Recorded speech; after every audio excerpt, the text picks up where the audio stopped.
Hello,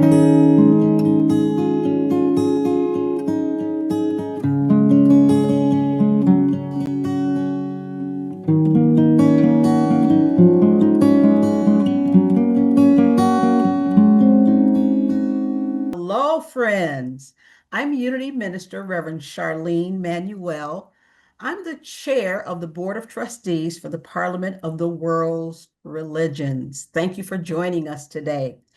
I'm here to, first of all, welcome you, welcome to our webinar that's titled An Urgent Need for an urgent need for essential features of interfaith leadership today. Quite a mouthful.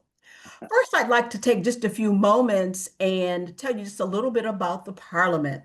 The Parliament of the World's Religions is the world's premier interfaith convening of civic, spiritual, and grassroots change makers. The organization was founded on a mission to cultivate harmony amongst the world's religious and spiritual communities and foster their engagement with the world and its guiding institutions to address critical issues of our times. The legacy of the Parliament dates back to 1893, where the historic first convening of the World's Parliament of Religions was held in Chicago.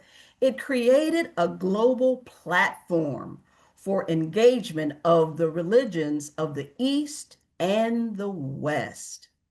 Now, since that time, modern parliament convenings have attracted parliaments from more than 2,000 diverse religious, indigenous, and secular beliefs, and more than 80 nations to the interfaith gatherings held in places such as Chicago, Cape Town, Barcelona, Melbourne, Salt Lake City, Toronto.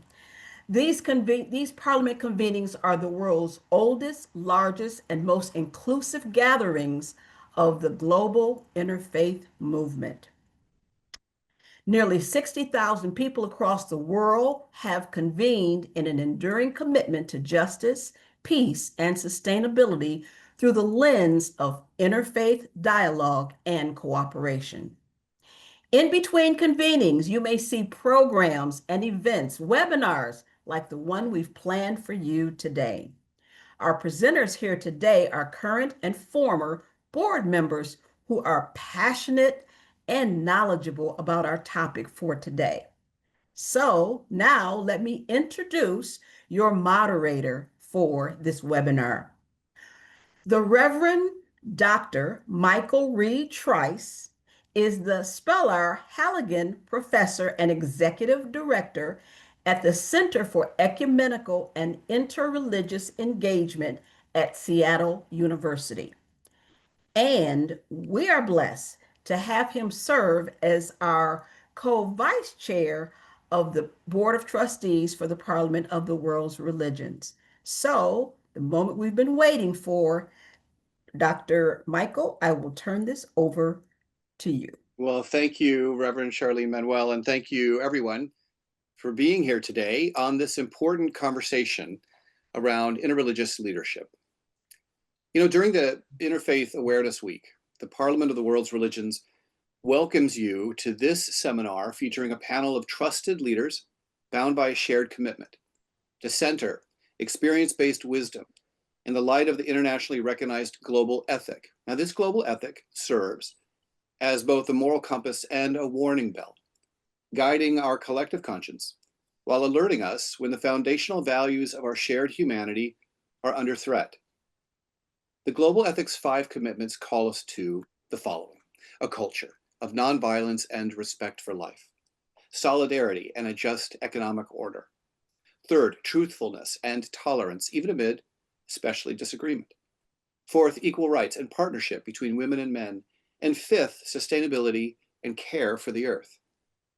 Over the past 60 years, religious diversity in the United States has expanded dramatically. We know that.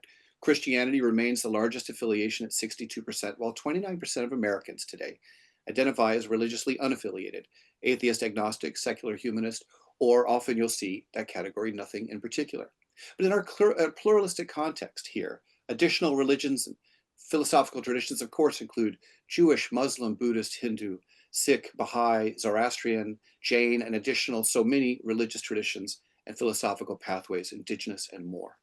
This pluralism accelerated after the 1965 Immigration and Nationality Act removed national origin quotas, opening the door to greater migration from Asia, the Middle East, and Africa. Yet this moment of rich religious diversity also exists alongside mounting civic strain.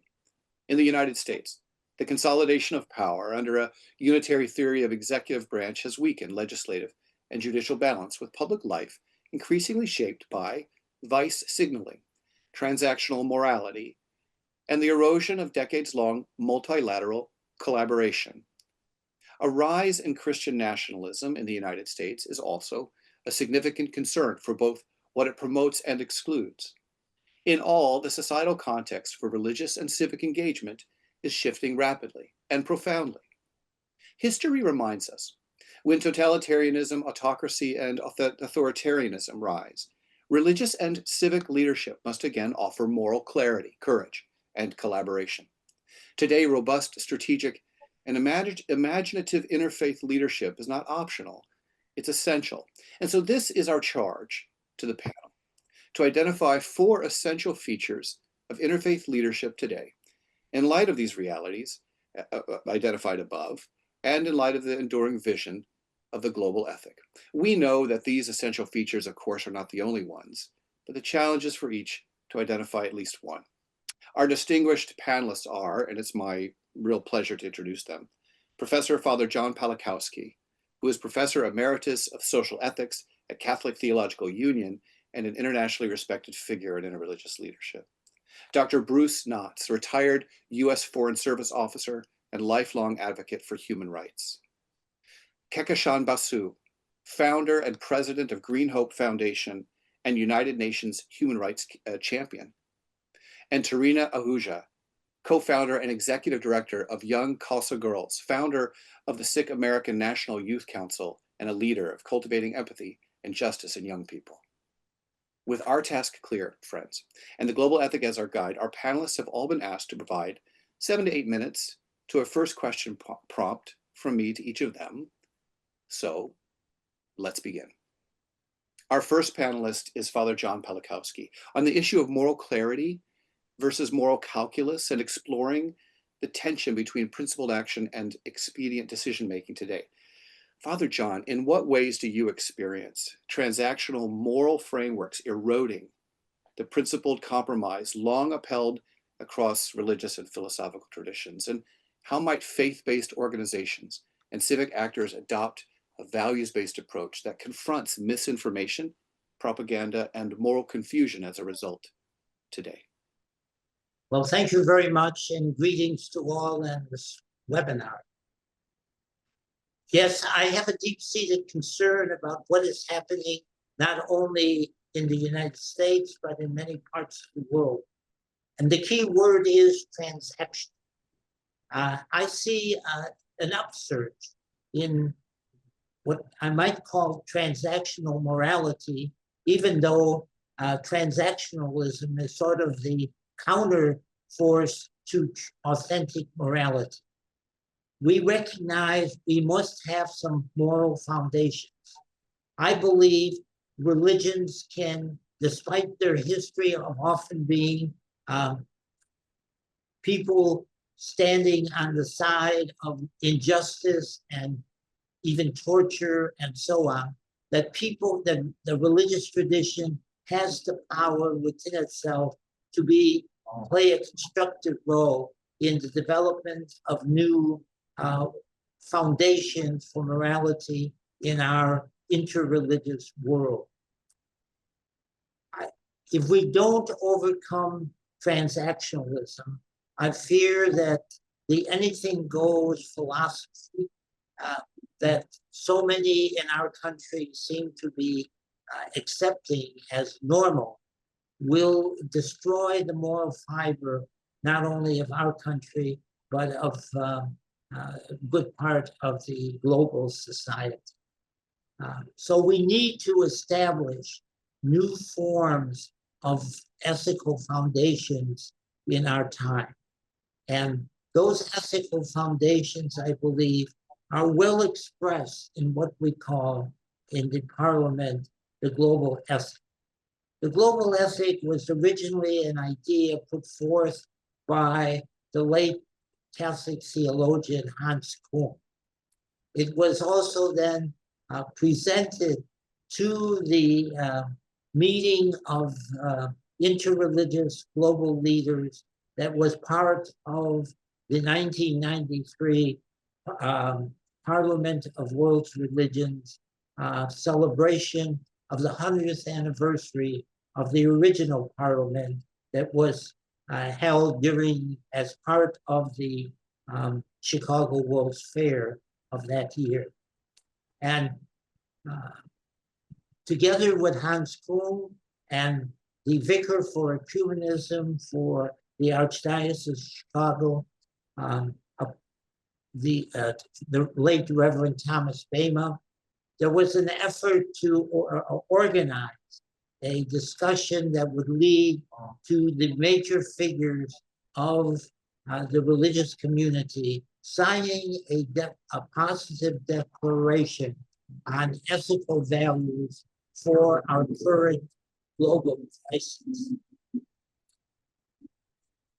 You've already heard the major thrust of that global ethic, the 5 foundational principles that undergird the global ethic. The important thing, though, to recognize about the global ethic is that it came from a discussion of major religious leaders from around the globe.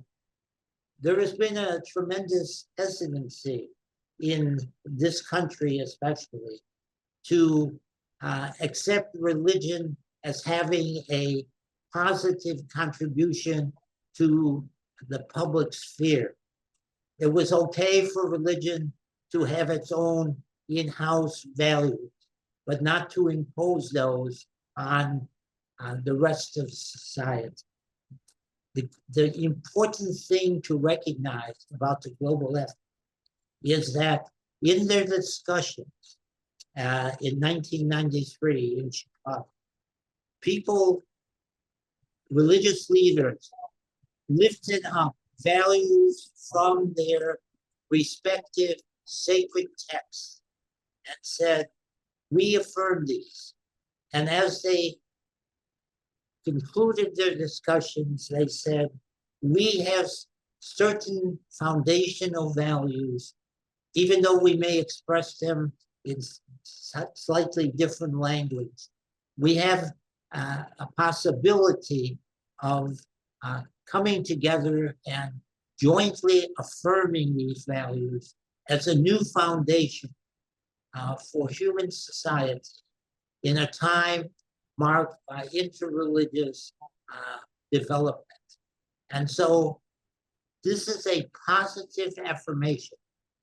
In the past, as I said, oftentimes people would reject the idea of religion as having any real contribution to harmony and respect in global society. The feeling was quite the opposite, that the entry of religion into public society was a negative because it would bring discord and even persecution and so on. And I think that's the mindset that the global ethic has changed. I remember hearing a reporter once interview the late Shimon Peres, the president of Israel, and he was asked, what role should religion play in human society? And he said, as little as possible. Well, I think that was the mindset. When the Council on Foreign Relations here in the United States established a religion group, a religious-oriented group for discussions of public policy That represented a real breakthrough at the council, which again was very strong on keeping religion on the sideline. So I do believe that the global ethic, the basic framework of global ethic, is an absolute necessity to, along with secular perspective, to bring a new foundational core of values to the society in which we live, one that is positively draws on the religious traditions that now inhabit our society, and can really continue to affirm a counterweight to transactionalism in the world in which we today exist. Thank you.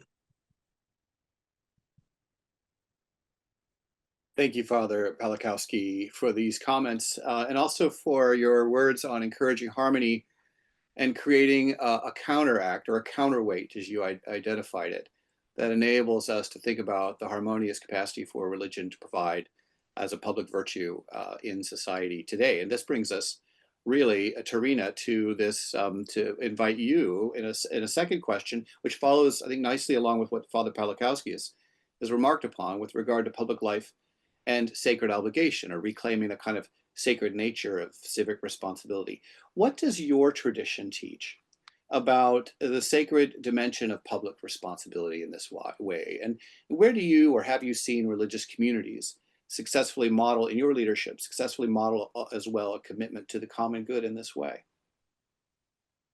Yeah, absolutely. First of all, it's such a blessing to be with you all today. And it's such a blessing to be having this type of conversation, especially in this moment. To answer your question, I'll actually start with the story. Growing up, I was very close to my nani, which is the word for grandmother in the Punjabi language. And I remember a very vivid day when I was around 5 or 6 years old, and I was sitting with her in our place of worship, the Gurdwara, in the Langar Hall or Meal Hall. It's a hall where anybody can be served food any time of the day, no matter where they come from, what faith they are, what race, class, gender. So we were sitting down, we were waiting for food, and there was a painting on the wall, and it was a painting of an extended hand and another hand meeting it. And under it, there was a title called Vand Chakna. And my nani, grandmother, looked at me and she said, "Do you know what that means?" And I told her no. And she began to explain that the idea of vanchakna means to share what you have. It means to constantly be thinking, what does it mean to share your abilities, your resources, and your voice in order to be of service to humanity? And so that's always been the virtue through which I've thought about what a sacred obligation means and how it should be manifested in our lives. The classic idea of Vanchakna in the Sikh faith tends to be through the sharing of material resources. But it was that conversation with my nani and that rumination and reflection as I got older that really endowed me with this idea that Vanchakna and what it means to be a person of faith for me is to consistently use everything I have, my mind, my hands, my soul, my heart, in order to think about what does it mean to be in service? What does it mean to be in solidarity? And so, kind of shifting us to that question of where has this been enacted in real life examples of how faith communities show up? I'll actually share a story of how other faith communities showed up for the Sikh community back in 2012 when there was a shooting at a Sikh place of worship, a Sikh Gurdwara in Oak Creek, Wisconsin. We immediately saw, of course, so much tragedy and so much pain. So many people had lost their lives through an act of ruthless violence of white supremacy. But the day that happened, not just at the Gurdwara in Oak Creek, Wisconsin, but at Gurdwaras all across the country, communities showed up for us. Jewish communities, Muslim communities, Christian communities, communities who didn't believe in a God or have a religion, but still decided to show up nonetheless. They brought us food. They came to our vigils. They started fundraising for mental health care. And so to me, that was one of, again, this for me happened when I was about 10 years old in 2012.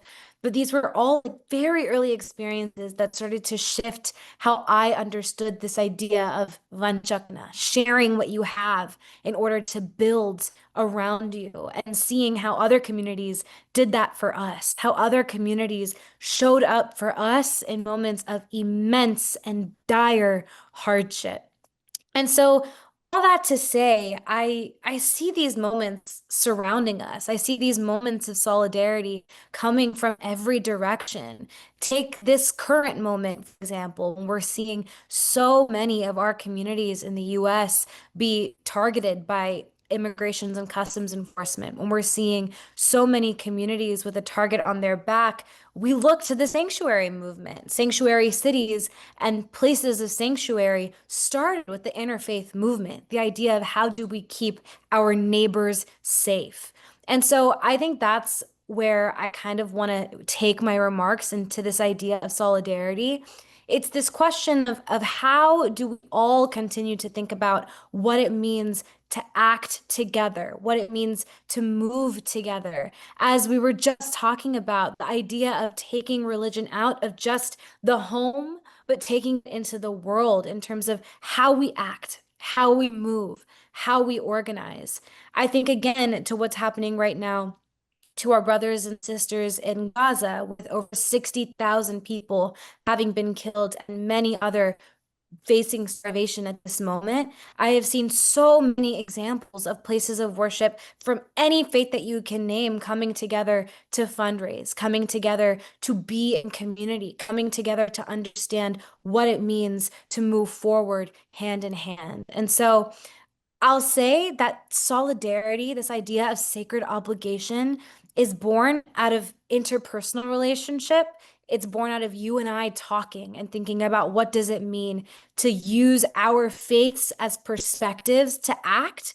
And then it also comes on a communal level. How does my place of worship and your place of worship, how does your organization and my organization come together so that we're walking alongside one another in this journey of movement, of action, of continuing to really think about what does it mean for us to join hands, just like that image of a hand extending to another hand.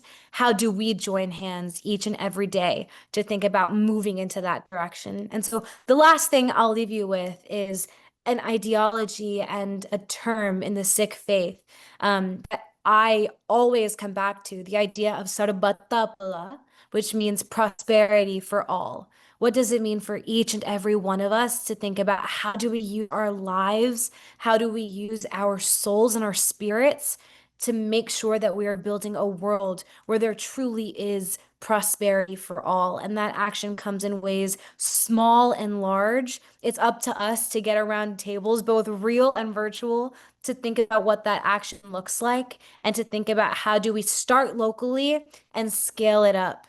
And there are so many ways for us to continue moving toward that ultimate end goal together. And I'm excited to continue the conversation here today. Thank you so much, Michael.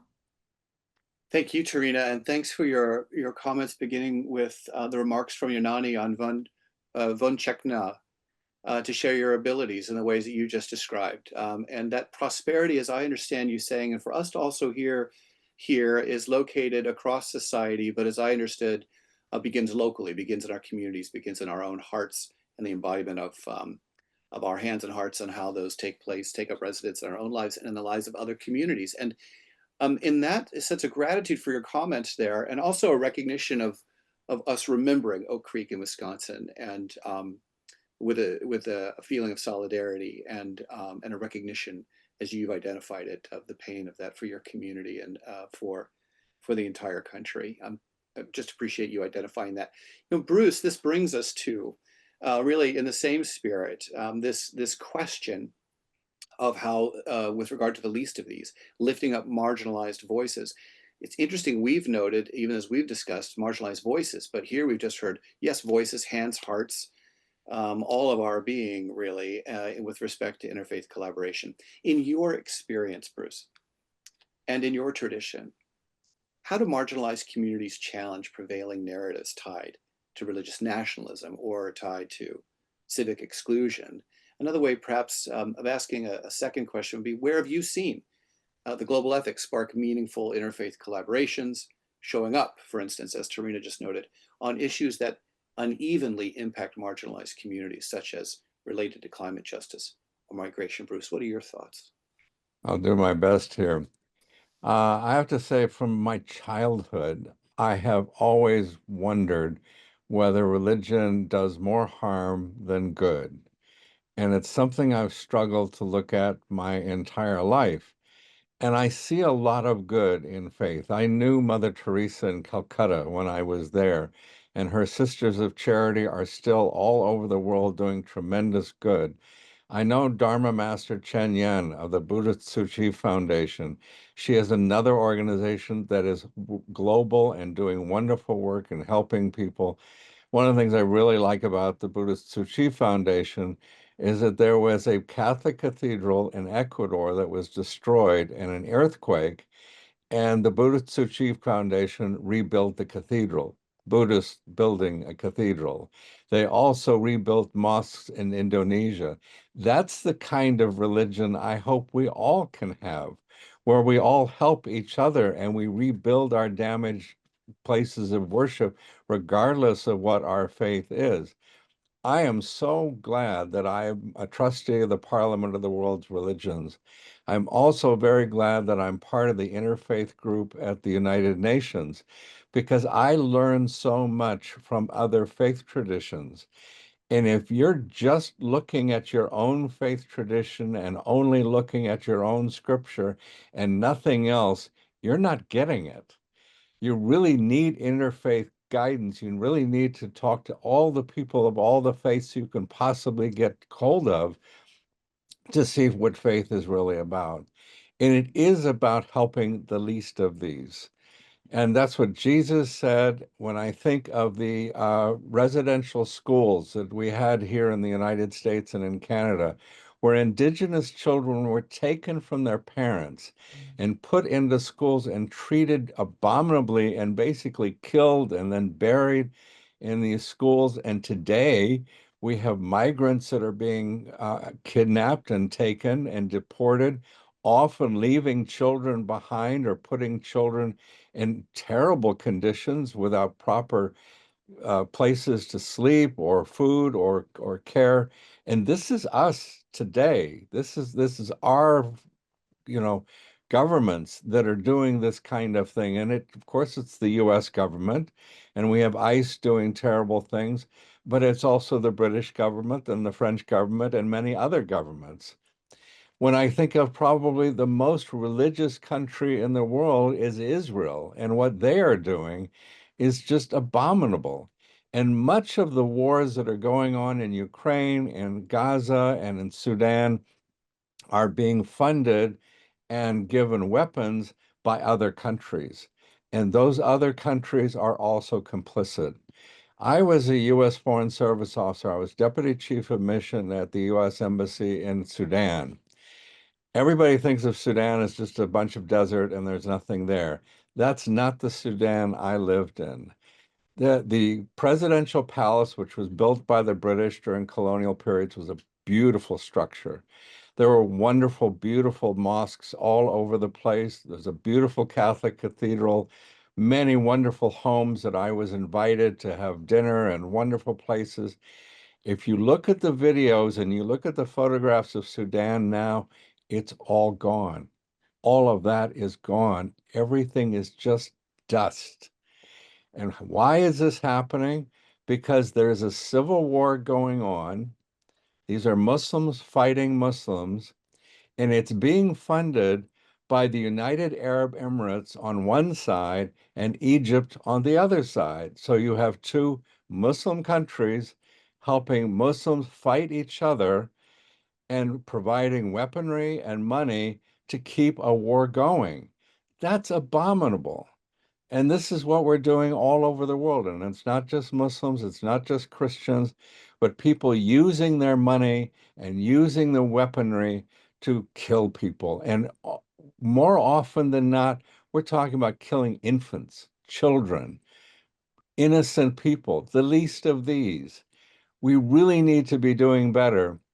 And I say the primary thing that we should have in all of our religious traditions, first and foremost, is to do no harm and make sure that whatever we do and however we do it, we do no harm. And that should be our first point of faith, that we do no harm, and especially no harm to children.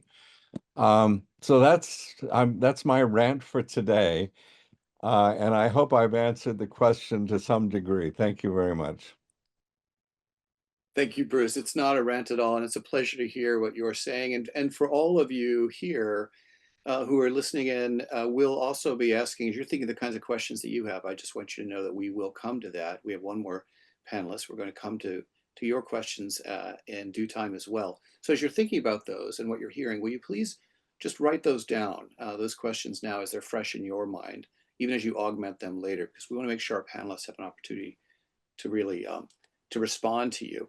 As you're doing so, and given Bruce, thank you again for your comments. I wonder if this, if we've really metabolized the experience of grief, for instance, related to the last global health emergency, COVID-19, as a pandemic, and how does that impact also our resilience today? Kehkashan, we're going to come to you on resilience. So the World Health Organization Economic Forum refers to today a polycrisis, which is a collection or constellation of unresolved and current ongoing crises that the world is now experiencing, polycrisis, one after the next. It's something for us to consider together, all of us. I'm mindful of that characterization now, Bruce, given your comments, also in terms of needing to rebuild. And that's where I'm landing this as now we move to you, Kehkashan, spiritual disciplines for ethical resilience. I hear that in the other three panelists, practices for sustaining moral courage and other forms of showing up in a fragmented world. And then to Bruce's comment, how do we rebuild the cathedral, the temple, what is damaged in our lives, in our communities, in our country, and internationally? To you, what inner disciplines help communities remain ethically grounded when the world rewards expedience and disconnection, drawing from your experiential wisdom and leadership in all that you do nationally and internationally, Kehkashan? Another may be, how do practices like Sabbath or silence or lament function as a countercultural moral act of resistance that we could also pay attention to? What are your thoughts?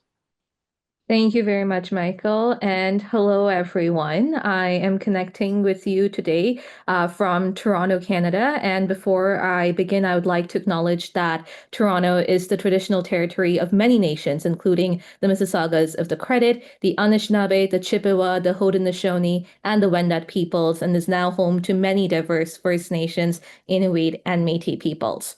I am truly honored to be here today to share this space of listening, of learning, of reflection with all of you, and to really discuss the way forward to ensure a just and equitable world for all.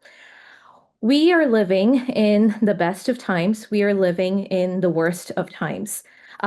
In his speech, all the 132 years ago, Swami Vivekananda, in 1893, at the first ever Parliament of the World's Religions, had said, and I quote, "Sectarianism, bigotry, and its horrible descendant, fanaticism, have long possessed this beautiful earth. They have filled the earth with violence, drenched it often and often with human blood, destroyed civilization, and sent whole nations to despair. Had it not been for these horrible demons, human society would be far more advanced than it is now." Unquote. 132 years later, human society, despite its supposed advancements, seems to be regressing because we are now living in this world where the climate is destabilizing, democracies are eroding, wars, multiple wars rage, mass displacement continues, economic systems reward exploitation, and digital technologies that are meant to connect us are breeding isolation, polarization, and even more rage. So we scroll past suffering, we forget names, we normalize cruelty. And so in this fractured and fraying world, the question then comes about, like, what keeps us ethically grounded? What helps us to stand firm in the in truth and courage when everything around us fosters apathy and keeps on whispering, keep your head down, do not feel, do not care.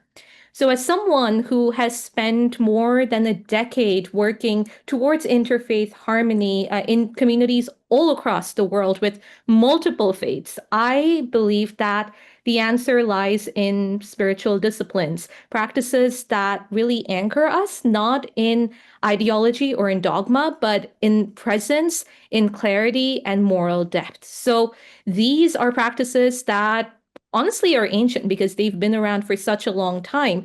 And they're the active pursuit of nonviolence, and they call us to live differently, not reactively, not expediently, but with the kind of integrity that holds firm even when the world trembles. And it's important to remember that these disciplines are not retreats from the world, they are acts of resistance.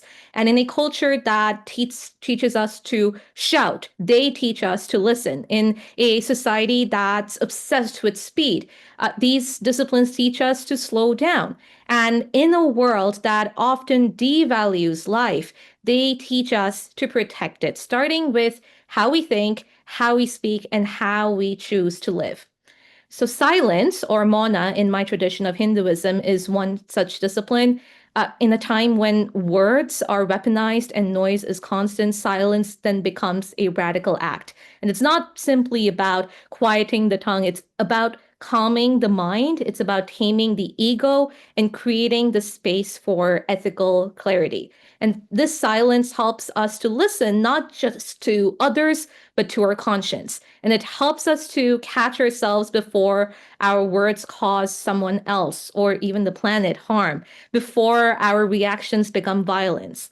And in this way, Mauna is a direct path to cultivating ahimsa or nonviolence at the level of thought, speech, and action.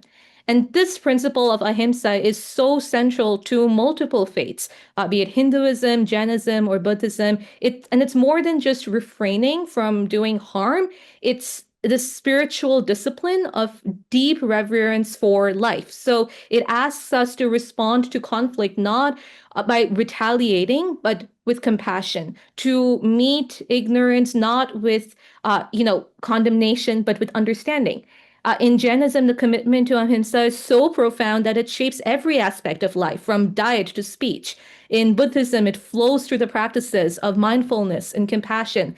And in Hinduism, it is the heart of Dharma, the ethical law that upholds the universe. But when we try to adopt ahimsa by itself is not easy. It demands presence. And that presence requires discipline, the kind that we develop through silence, through mana, through stillness, and through the practices that pull us out of reaction and into reflection. And that is where we come to the discipline of Sabbath or sacred rest. Because in traditions like Judaism and Christianity, Sabbath isn't just a day off, it's a deliberate act of resistance against systems that equate human life with productivity. And in a world that tells us to constantly be on, the Sabbath tells us to stop, to rest, to remember who we are. It carves out this time and space for reflection, for gratitude, for reconnecting with our community and with the divine. And in doing so, it reorients our life towards what truly matters, and that's love, justice, and the sacredness of life itself. And in the same way, the discipline of lament gives us the permission to feel. It's a spiritual act. It refuses to gloss over pain or numb ourselves to injustice. It names the wounds of the world with honesty. It grieves. And in that grief, it reconnects us with our moral responsibility. Because in this world that tries to make us more and more apathetic, it keeps our hearts tender, and we need this tenderness to act ethically. We need to remember that suffering should disturb us and that injustice should not be normalized, that silence in the face of cruelty is not neutral, it's a choice. And so the first commitment of the global ethic to a culture of nonviolence and respect for life is rooted in these practices of mana, of Sabbath, lament, ahimsa, that they form the scaffolding of ethical resilience. They help us remain grounded not in what is convenient, but in what is right. And as the world fragments further, these inner disciplines are not optional. They are essential. And they have profound implications for interfaith leadership. If we're to work across religions and faiths and traditions and cultures to address the moral crises of our time, the polycrises, we must lead from places of deep inner clarity. We must listen and reflect not just to our own traditions, but to each other. And it's definitely not easy work, but these are not designed, these spiritual disciplines, they're not designed to make our life easy. They're designed to make us more courageous and courageous enough to stand for peace in a time of war, to speak truth in a time of lies, and to love fiercely in a time of fear. And so this is the path of ethical resilience and resistance. And it begins simply with the quiet discipline of showing up fully, heart, mind, and spirit, and refusing to look away. Thank you. Thank you, Kehkashan, as ever. And also, just for the ways in which you've broadened this for us, I'm looking at a comment made for us also not to forget. You've included so much here that we need to take to heart and mind. The planting of trees, reciprocity, conviviality, and symbiosis. I appreciate that from those who are also joining us to kind of wrap around this panel. I'd like to just now move us, the four of you have spoken, into a conversation with you as a panel, starting with maybe four themes. The first is invocation and sacred speech. I think it takes up, interestingly, from Kehkashan, your comments, which really lean toward teaching us to protect all of life, how we think and speak, but also use silence, moana, as you mentioned, and the radical act of to cultivate ahimsa for nonviolence, and to recall that silence is also essential. So this question is for all of you as you're thinking about this. In some ways, it may appear to beg the question a bit, but it'd be nice to hear from you in terms of how you think about what religious leadership must remember about its unique power with regard to sacred words and invocations, because all religions use word as well, but also silence in the face of cruelty and systemic cruelty, as was just identified. What must religious leadership remember about its sacred words and silence in relationship to cruelty that anchors us? It should anchor us in how we shape public action and cultivate a moral imagination in society today. That's an open question for the panel. Who would like to? Let me at least take a stab at part of it. For me, integral to answering that question is a remark that a statement that the late Pope Francis made during his time in Abu Dhabi, when he was engaged in the discussion with the Imam, the most important Muslim university in Egypt. He said at one point that we have to remember that God has many faces, and no one religion has seen all the faces of God. So I think one word that has to be stricken from Christian vocabulary is superiority, because we have tended to claim absolute superiority and completeness of the religious vision. This was a kind of unnoticed and not well-developed remark by Pope Francis, but it goes well beyond what was said at the for our tradition of Catholic Christianity. It goes far beyond the notions even of Nostra Aetate, the Vatican document from the Council, from the Vatican Council II, on interreligious relations. Because in that document, while for the first time Catholicism said that there were authentic and valuable insights in other religions, it still pretty much proclaimed that it had all. It didn't need really to learn anything new from any other religious tradition. And what I think Pope Francis's comment in Abu Dhabi moves into religious relations from the Catholic point of view uh, many steps forward when he said we do have something to learn from other religious traditions. We don't have it all. Because anytime you start proclaiming you have it all and that you're superior, that opens the door to violence and persecution of other religious communities. I want to pick up on this as others are thinking about it and just add a dimension to what you've just identified with regard to superiority. You know, how can leaders, for those, perhaps for Tarina or Bruce or Kehkashan, for those leaders who do ensure with invocations and acts, but also silence, how can we maintain, ensure that the source of transformation we seek in those words isn't just simply empty ritual? What would you tell religious leaders? What do you tell yourselves in terms of getting away from empty ritual? I think one, One, oh, no, oh, go for sorry. it. After you. Just very quickly, Bruce I and wanted Tarina. to mention Kehkashan. I was very happy when she mentioned the indigenous peoples in Canada and throughout North America and around the world. And when in my remarks, I was talking about, trying to get into many different religious traditions. I think some of the most beautiful religious traditions that most of us don't really look at are the indigenous traditions. And looking at their faith traditions, I think we have so much to learn that we won't find in Christianity or in Islam or in Judaism or in many of the Western religions that we mostly know about. And the indigenous religions have an awful lot of goodness there that we really ought to look at and learn as much as we can. Thank you, Bruce. Tarina. Yeah, no, I was just gonna say that I think the one not caveat, but asterisk I would say to religious leaders is I think that this question of how to ensure that we don't fall into empty rituals is actually through congregations or what we call in the Sikh faith the Sangat.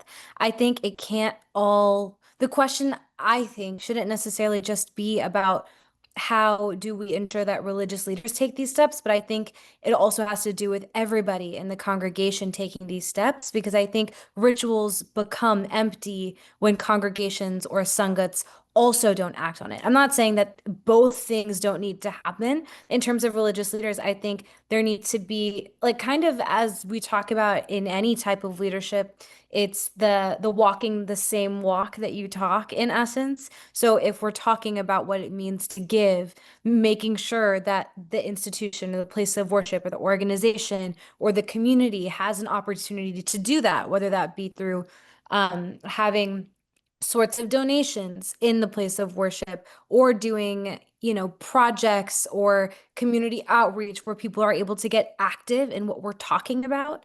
But I also think, in essence, there's a leadership role for everyone in a sangat or a congregation or in a community of people of faith. And I think that's also where, a community of people can hold the organization they're in gentle and kind accountability to ensure that the things that are being said are actually being acted upon by people at every level of that place of worship or of that religious institution or organization. But I think, truthfully, the key here is both education and access, education about what it is that needs to happen and access to those opportunities. So a very tangible example of this, so I don't keep talking in an abstract way, is that within the Sikh community, we've started an initiative called Sikh Vote, where every time we have an election cycle, not just the presidential cycle, but midterm elections, local elections, based on where each Gurdwara is based, will come in and register people to vote, talk to people about the issues, and not necessarily talking about either party or the candidate, but talking to people about their civic responsibility. And so I think having very active efforts like that and having those efforts be supported by religious leaders are really key in ensuring that an entire congregation is understanding of the meaning of so many of the things that we do and talk about as rituals or practices. But that's just my 2 cents. Tarina, it's terrific, and you all really to hear you, and you're moving very quickly, both all four of you, from invocation and sacred speech into this really navigate this theme of navigating the current civic context. We can move in any direction we need to, but you just mentioned the sick vote, education and access as essential. And I'd like to kind of move back to you, Kehkashan, in this next question. As we think about a leadership role with regard to civic engagement, how can we, as was just heard, in terms of interfaith collaborations, but also in the Gurdwara, in the congregation, in the temple, in the community, how can interfaith cross-collaboration help counter misinformation and rebuild the kind of public trust that you were speaking to across religious and civic divides? What wisdom do you have to share in that question response? Thank you for that question. And I feel like once you're able to know about what the other person believes in, you'll find that you have way more in common actually than finding differences. That is something that we have seen, working all across the world with multiple faiths and religions and traditions and cultures. We have seen that misinformation and and then after the misinformation, when rage builds up for some reason that goes to fanaticism, all of that stems from not having that initial awareness of what the other person or the other community believes in. And I feel like one of the best ways that we have done so is through continuous dialogue in several of the communities that we work in. It makes sure that, giving people the space to be able to speak to one another, to be able to resolve supposed conflicts in a peaceful manner and ensure that they are aware of what exactly they're trying to fight against, makes them realize that actually they have more in common with their supposed enemy than with anyone else. And that is something that we have found great success in, this opening up the space for dialogue. I also think that I always share this example of the Sundarbans, where we work in the world's largest mangrove forest spanning India and Bangladesh, about the way Hindu and Muslim communities live together in harmony because they have a common deity of Bono Bibi, who is the forest goddess, because the tiger who protects them from the tigers. The tiger does not discriminate. It sees a human, it's going to eat it. So in the same way, ensuring that you understand that we as human beings have way more in common with each other. So utilizing things like that and the shared commonalities and then bringing people together in that fashion is something that is definitely important. And just to answer the previous question as well about religious leaders, with more than 80% of the world saying that they're people of faith, I think religious leaders here have a very special role to play in leading with authenticity, with compassion, with mindfulness, and ensuring that it goes beyond, as you said, empty ritual and empty words, but actually opening up these spaces of peace, of compassion, of empathy, and really making sure that they are the ones who act as role models rather than being the ones who create divide. So back to you, Michael. Thank you, Kehkashan, truly. And you're moving us also from kind of social cohesion to this question of formation and resilience of leaders, what we have in common, what's assumed we have in common. In moments of crisis, when, as you mentioned, the tiger does not discriminate, how can interfaith leaders protect their own moral courage from burnout and co-option? And I wonder, Father Pawlikowski, if you would start us out with a response to this question. In moments of societal crisis, in your experience, how can interfaith leaders protect their own moral courage from burnout or co-option? There is no easy answer to that question, unfortunately. I would say being in an associated group with this mindset, with such a mindset, is important. You can't do it very easily as a loner. You really do need the group experience, and you need, I think, a ritualization of the group experience. I think that's one of the things we're learning, that how important meals are to authentic religion, and building. Meals were intended to build a sense of commitment, certainly in Christianity, to the task of tikkun olam, to use a Hebrew term, to redeeming the world. I think one of the most important developments at the Second Vatican Council was the shift in Catholic thinking about the Eucharist, and how the Eucharist was being presented more and more as a meal and not just sacrifice. I think a sacrifice it's not, it doesn't really help. It may honor God and may affirm God, but it doesn't honor God's creatures and God's creation. But I think if we move to a meal, and that's why the example of the Sikhs, the Christianity, the Shabbat tradition in Judaism, and many others, really see meals as crucial, because they build the kind of inner strength among the leadership to follow up on the mandate that I think God has given to all leadership, religious leadership, and that is to preserve the beauty of creation and of life that God set in motion in some way. If I can jump in for just Thank a you. Yes, second, Bruce. Yeah. and particularly to talk about climate change. And I just mentioned that I thought indigenous faiths are something very important. One of the reasons they're very important is that they care for the climate and for plants and the earth. When I lived in Africa, and particularly in West Africa, I used to ask the Africans, who were mostly Christian or Muslim, and I said, why did you adopt these religions? You had perfectly good religions of your own.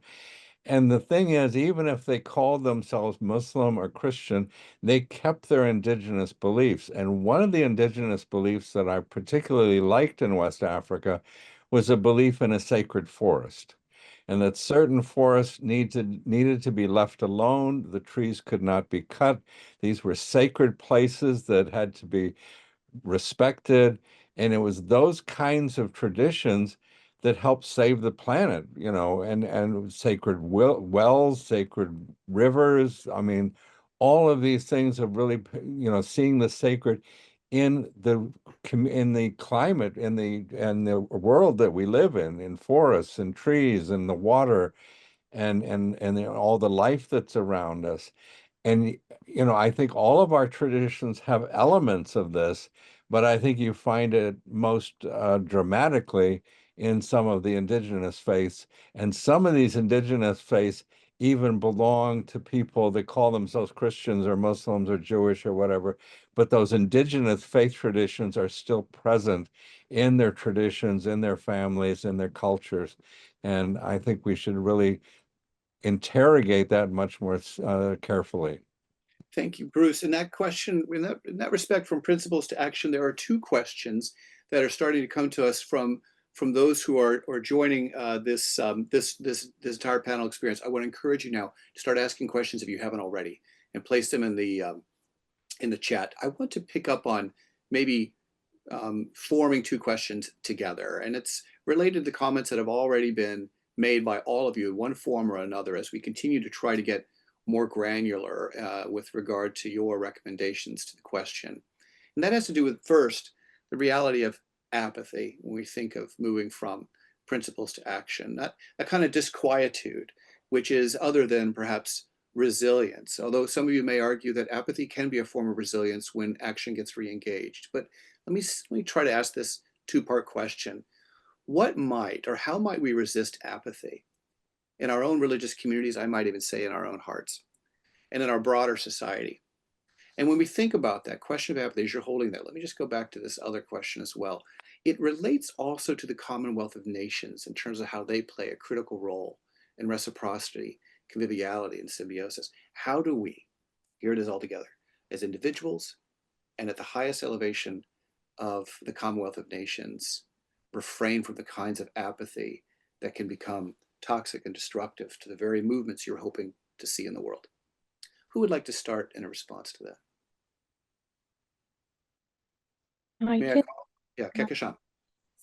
uh, I think that a lot of the times we, as you said, that some people see it as a form of resistance as well, apathy, but really, at least in my experience, a lot of people choose to go the apathetic route because they're afraid of feeling the grief, the anger, that it might be too much, that like if they continue to think about other people's suffering, they will never get anything done in the sense that they too are suffering. And I feel like that kind of mindset is what has led us to this point in our world today where we have become apathetic to the point that we just don't want to care about someone else because we're so focused on just ourselves, not realizing that actually empathizing and being with one another and learning from one another and having that shared grief as well as the shared joy is actually something that would help us achieve more and more progress. So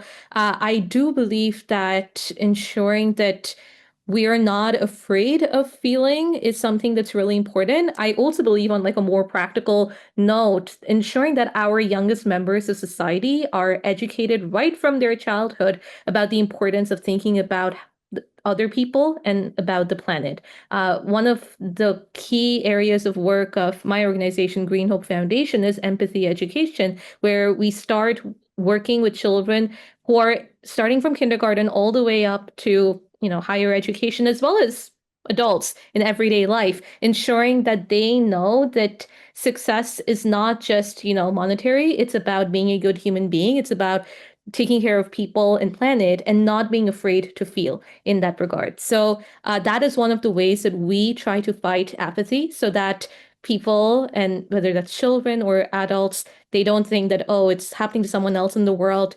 I shouldn't bother about that.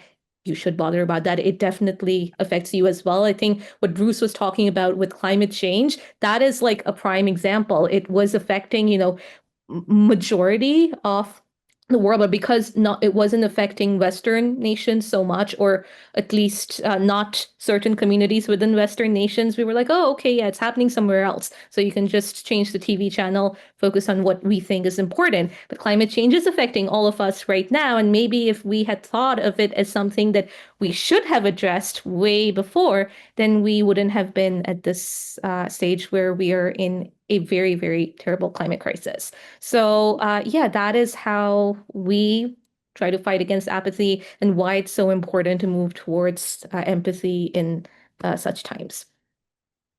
Thank you, Kehkashan. Tarina.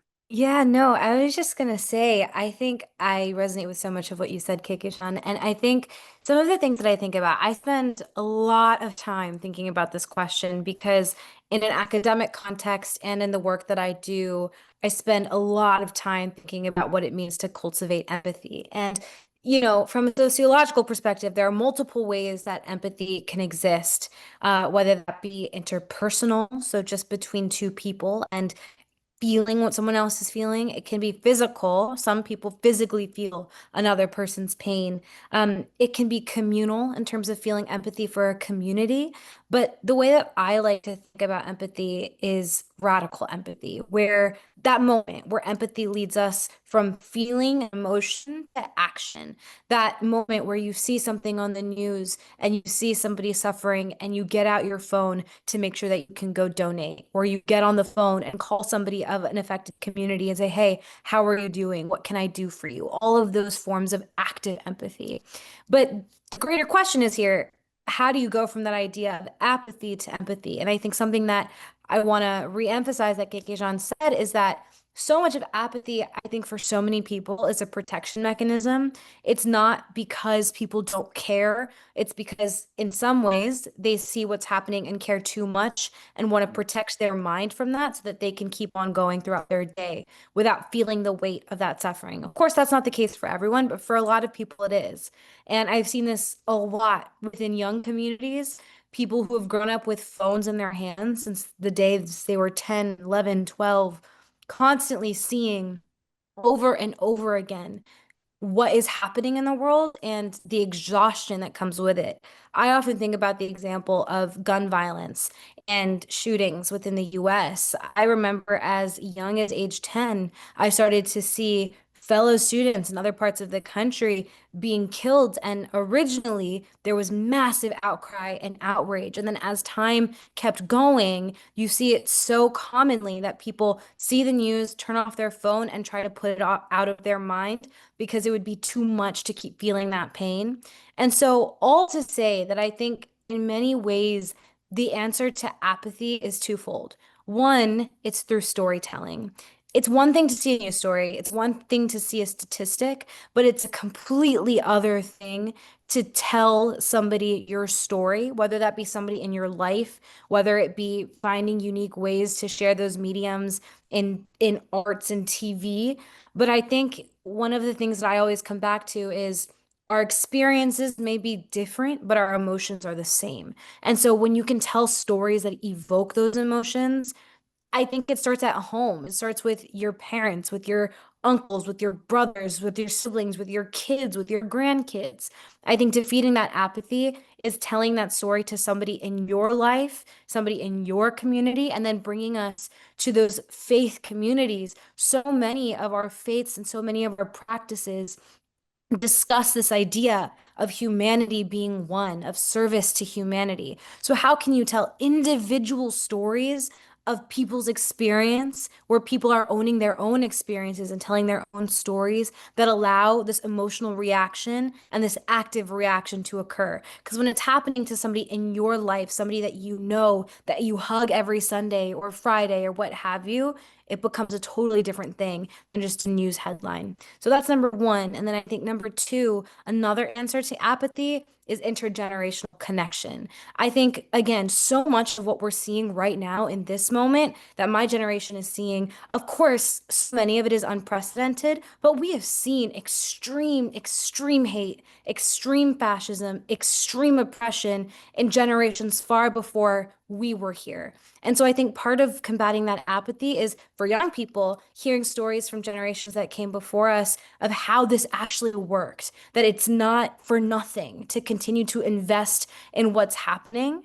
And having that connection be there, and then vice versa for folks of earlier generations that might be feeling that apathy, the energy of young people, that fire to not accept anything less than justice is going to keep both flames alive. And so I think it does something for both, and having that continuous conversation going of building these intergenerational moments so that when one of us might be feeling like we need time to process, to take that space to protect ourselves so we can get through the day, the other person can kind of take up that mantle and vice versa, being in coalition, being in solidarity between generations, races, religions, communities. Those are the two ways that I think we combat apathy. Excellent. Thank you very much, Tarina. Kehkashan, let's go to you. And then I have a question specific for Bruce. Great. I just wanted to follow up on the intergenerational solidarity point and wanted to share an example of that. Actually, we have it's one of our most special initiatives. So here in Canada, we have our own farm where we all grow our own food. And it's very special, I say, is because the planting and the harvesting is done by very, very young students and those who live in retirement homes. So you have complete the whole age spectrum there. And we do that because we believe that healing with nature is a wonderful way to connect with one another. And the dialogues and conversations that happen as a result of, growing food together, planting, harvesting, being at one with nature and learning from one another is just so wonderful. There's just so much wisdom that is shared amongst people of literally all ages from different generations. And it's something that we have seen benefits the older persons as well as our youngest members of society and those of the children who've actually grown up as part of this intergenerational program of Green Hopes are so much more empathetic than many of their peers because they have learned from the teachings and the wisdom of so many different generations, and of course spending time with others from different ages, genders, faiths, and of course connecting with Mother Earth. So yeah, I think that and intergenerational solidarity is also a very important part of like the feminist movements, for instance. So I think that it's something that we all kind of need to think about again, because again, there's so much wisdom to be shared. And I think we can all learn from one another and share best practices with one another. So I wanted to take this opportunity to just share this special initiative that has created so much happiness for both people and planet. Thank you, Kehkashan.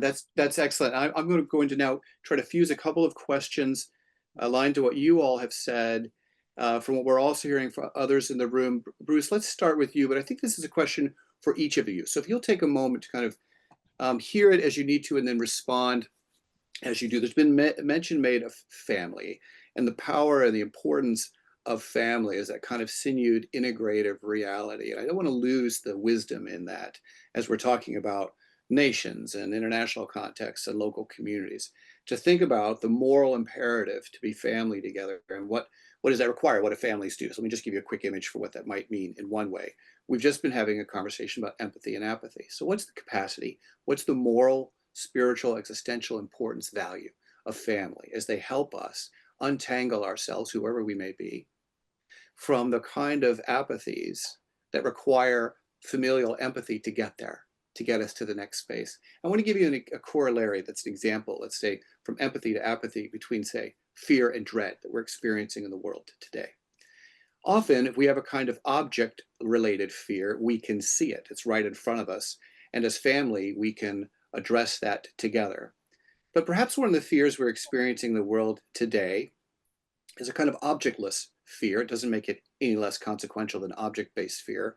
It's a sense that of dread, kind of like the swamp thing coming out of the river. I can't see the kinds of things that I fear, but they're coming my way. Climate change, other kinds of devastation, geopolitical crises in our own communities. What do we do with dread? When it's facing us and we don't have an immediate reaction, what's the power of family? So I want you to just frame that and ask this question, looking of each of the panelists, looking ahead. What urgent priorities, as you think about this image of family, what urgent priorities require, in your estimation, immediate interfaith collaboration in the next year? Bruce, can we start with you? Bruce, you're on mute. Sorry. There you go. I would say the first priority is food. Famine is global in this world right now, and so many people around the world just need food. And so getting food to people that need it, and that might be people across the street or around the corner, or it could be people around the world, but there is a great deal of famine going on and a great deal of hunger. So I think that needs to be a priority. When it comes to family, as a gay man, and I'm married to my wonderful husband, Isaac, and some of you know who he is and how he is, it's very important to me, and it's under threat. There's talk here in the United States of overturning Burgerfeld on same-sex marriage, and we could find ourselves not having the benefits that we've had being a married couple. And I think there are many forms of family, and I think we should be able to form the families that are right for us. And it could be aunts and uncles, it could be the person next door, it could be the person across the way. Family can mean more than just biological families. It could be the people that mean the most to you and help support you in your life. And I think we should have the uh, right to form our own families. And that definitely means same-sex families. It means trans families. As an LGBT activist for many, many years, I've said from the very beginning of my advocacy is that it's the T in the LGBT that is the most vulnerable. It is the trans people that are being attacked over and over again. They're being fired from their jobs. They're being, torn apart just because of who they are. And that's family too. And so keeping people together and letting people be who they are and letting people love the people they want to love and form the families that they want to form. We've got to really, cherish that and protect it because it's under threat right now. And it's a shame because, and again, anybody that knows how Isaac and I get along, I couldn't exist without my husband. He means everything to me, and maybe once in a while I mean something to him too. I think he probably feels the same way about me. But these are very important relationships, and it's not for governments or it's not for, sanctimonious religious people to come along and say, well, you shouldn't be able to have that marriage or you shouldn't be able to have that family. That's not for others to say.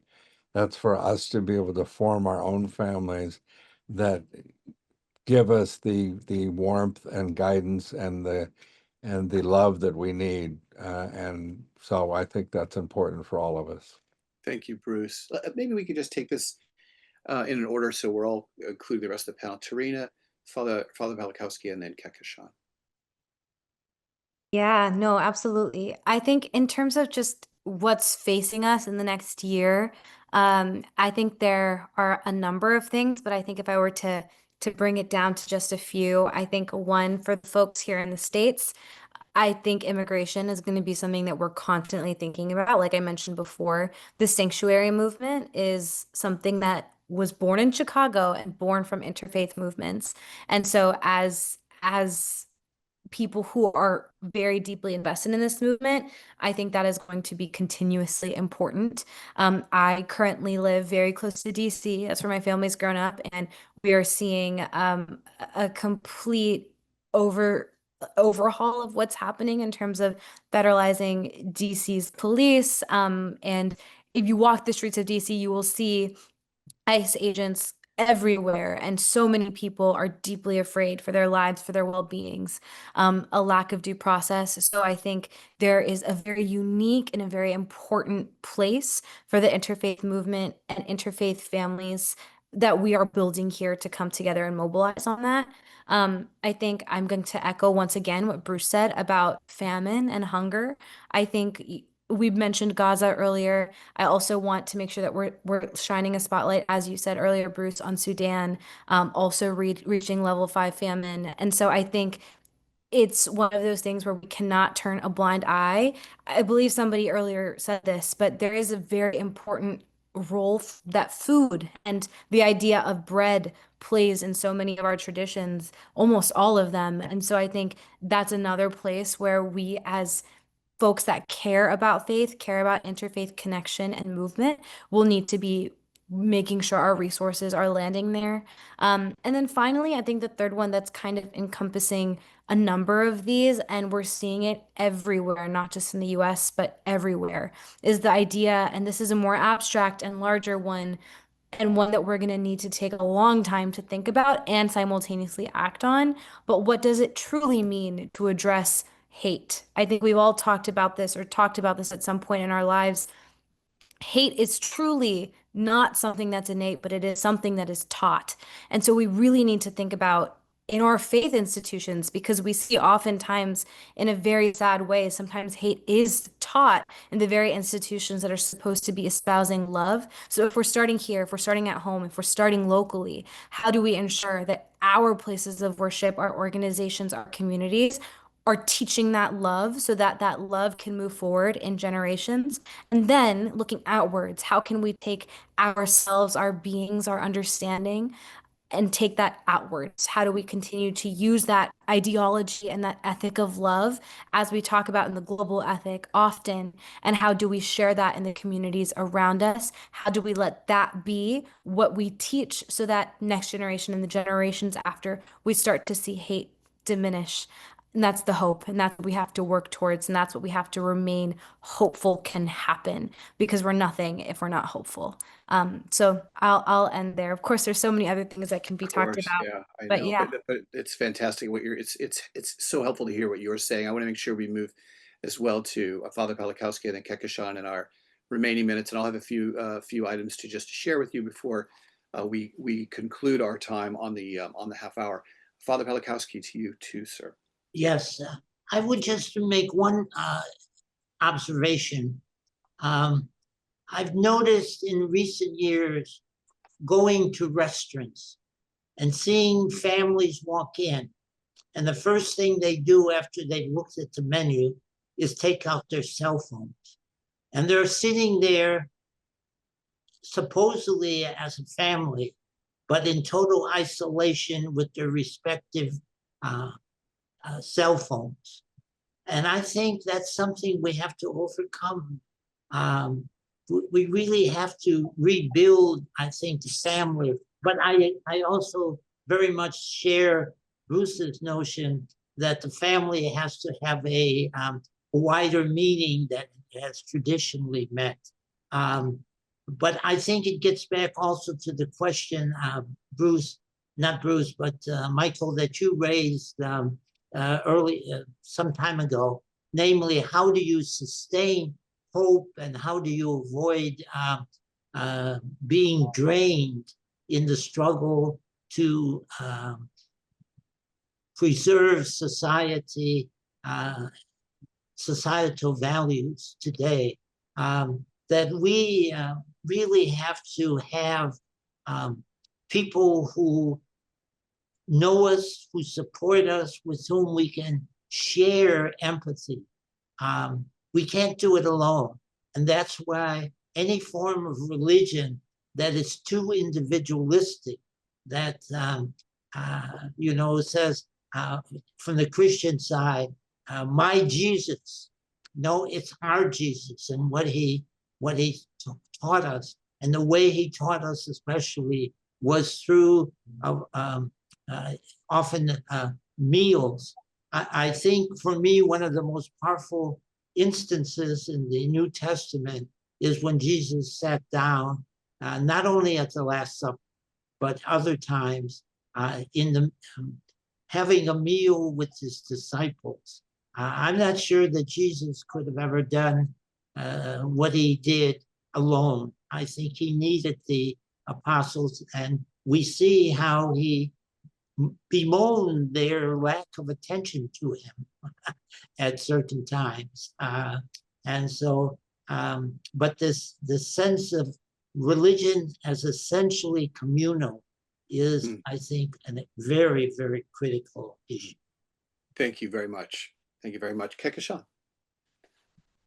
In all honesty, there is no one size fits all solution to what we can address right now, because in every country, in every region, in every community, there are very similar challenges, but there are also very specific, unique challenges to those communities, whether that is access to water, access to food, access to education, safe spaces. All of these different intersecting challenges needs to be addressed. And I believe that ensuring that every single one of us being equipped with the spiritual, not just the spiritual knowledge, but the support to be able to, like, the change making potential to be able to go out there and make a difference, drawing on our spiritual traditions, whether that is of being one with one another, the golden rule, all of these different spiritual disciplines and traditions is something that we can draw upon to address these various intersecting challenges. So in that sense, I would definitely say it's all of it needs to be addressed. But since we are all in different parts of the world and we have so many different experiences and lived experiences, we have the ability to address them, and that it starts with us.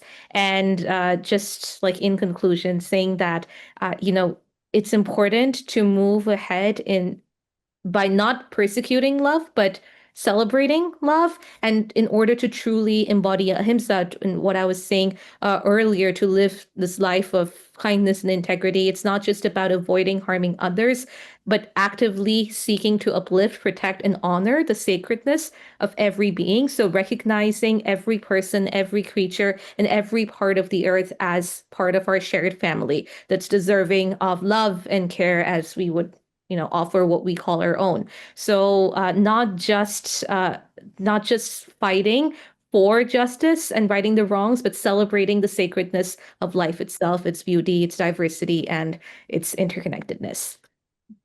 Thank you so very much, Kehkashan, and all of you. I'll just make a few remarks. It's been a fruitful time. We can never get to everything in just 90 minutes, but drawing from the wisdom of your own traditions enables and asks us to also exude a kind of moral courage in resisting compromise and institutional collapse on the negative side of that equation. But on the other side of that ledger is where we live with family and hope and with integrity.